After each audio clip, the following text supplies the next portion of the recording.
Good morning children, welcome to online physical science class.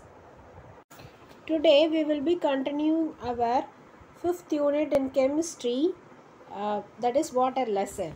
So far we have seen the various uses of water and we are going to start the new topic solution in this lesson. Okay, so what is a solution? In the case of solution, water plays an important role. Okay, so how does this solution forms? The mixture obtained on dissolving a substance in another is a solution.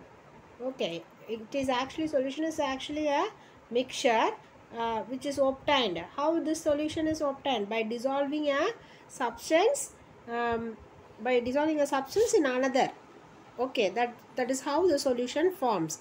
The substance that are dissolved are called solutes, and the substance that dissolves other substances is called solvent. See, for example, if you are going to prepare a milk for drinking, okay, to drink a milk, how will you prepare milk? Milk is the you will add some sugar to it, isn't it? So the sugarized milk, the milk which you are drinking is a solution. Okay, that is a solution. It is actually a mixture of milk and salt. I mean milk and sugar, right? So it is that is a solution. Do you understood, children? And under the substance that is dissolved, which is dissolved, the sugar is dissolved, isn't it? So that is called solute, and the milk is dissolving the sugar, right? And that is called solvent. Do you understood, children, what is a solute, solvent and solution? Hope you have understood. So we have learnt about homogeneous and heterogeneous in the previous lessons. So do you remember that? Just recall your memory. What is a homogeneous mixture? A mixture which has the same composition and properties throughout is said to be homogeneous. Okay, is said to be homogeneous. And for example, sugar solution. If you are preparing the sugar solution by adding sugar to the water, so you will not able to see separately or distinguish between the different components of this homogeneous mixture, isn't it? So can you identify the sugar components in this water sugar solution? No, you are not. So this is an example for homogeneous mixture. Okay, so homogeneous solution. And what about heterogeneous solution? When different parts of a mixture have different composition and properties, it is said to be heterogeneous. So the best example is soft drinks. In the case of soft drinks, you know that it is made up of sugar solution and gases. You can see the gases, isn't it? So the air bubbles will be there. On the top layer of the solution, you can see the air bubbles. This air bubbles indicates the presence of gases. So you can identify the liquid and the gaseous part of the mixture. So this is you can differentiate the properties and their composition. We call it as heterogeneous mixture. Is it clear, children? So this soft drinks are examples for heterogeneous mixture solutions. Do you understand? Hope you have. Water is called to be a universal solvent. Water is called to be a universal solvent, and why? Because it dissolves almost all the things in the world. Okay, nearly 75% of the things are dissolved in water. We call water as a universal solvent, and also the solution in which water is the solvent is called as aqueous solution. So um, in the case of if the solution is if the solvent is a water, then we call the solution as an aqueous solution. Okay, if the solution is made up of water as the solvent, then we call it as aqueous solution.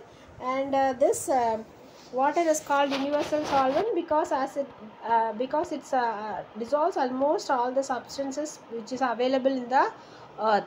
See, so not only solids like salt, sugar, baking soda, soap, detergent are dissolved in water. We know that very well. All these things will be dissolved.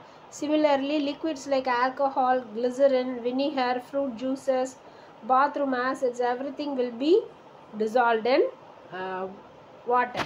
Okay, and also this because gases such as oxygen, carbon dioxide, sulfur dioxide are also soluble in water. So this this dissolved liquids, for example, the dissolved solids like glucose and vitamins, um, transport is carried out in our body to supply the energy.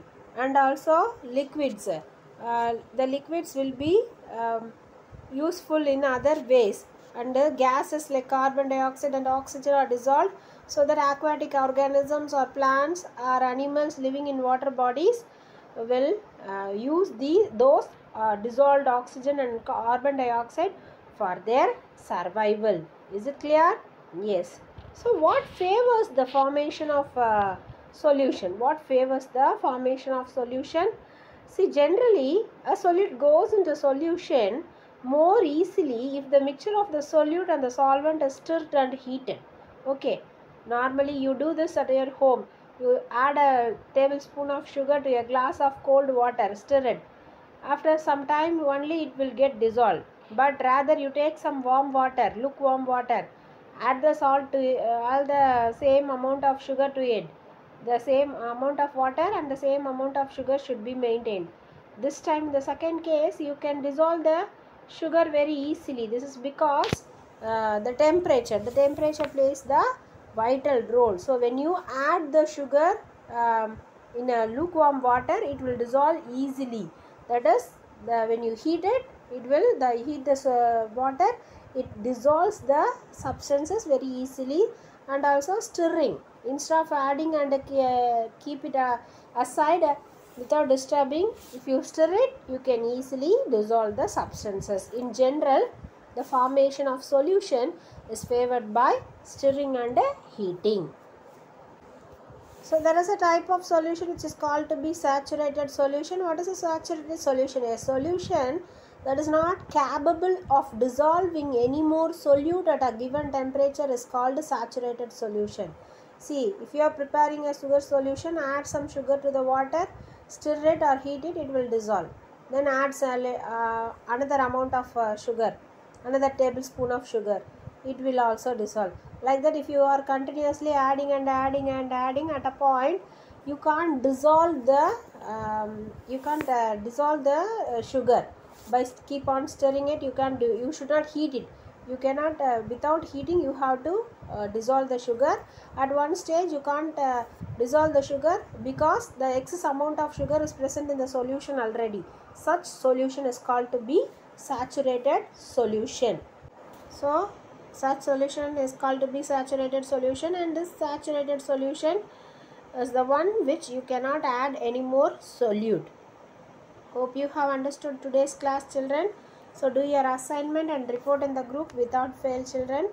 Thank you. Meet you in the next class.